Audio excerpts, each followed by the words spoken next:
And for a couple of years in the early 80s, it was kind of a Shangri-La for real estate and blowing and going and booming. And then you survived a period that, frankly, very few survived. I'm always impressed by anyone who's been in the business since the early 80s and are still in the business, because very few survived. Tell us about that whole experience and what kept you in the business and that type of thing. Well, you have to go with the flow. You know, when everything kind of went down, I started the foreclosure department within Gary. That was very pragmatic of you. I like that. I just went out there and knocked on the doors to get the foreclosed homes, and you just turn your focus to what's going to make the money. In any market, you're just going to work harder to make things happen.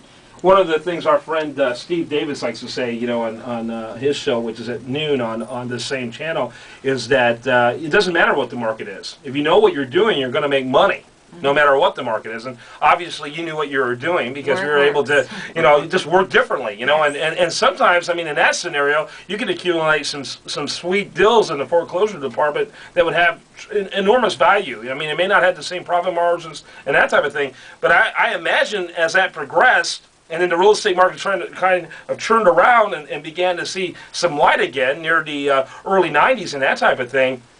Probably having those foreclosure relationships were really beneficial and really begin to pay off in a substantial sort of way. Yes, they did. I would assume. Well, you know, one thing I'd like to discuss for a minute is the similarities and the differences between what's happening now and back then. Obviously, foreclosures are going way up, but so that's some similarities. So you might comment on some other things you see, but also some differences, because I also feel like there's some big differences, especially what's happening. You know, it's almost like there's two markets out there. Yes, there is. Tell the two markets. There you go. We're really busy. I mean, there's a lot of people moving in. There's a lot of people moving up within the neighborhoods, and there's a lot of foreclosures. A lot of people, the key thing you have to look at when you're going to buy a house is the taxes.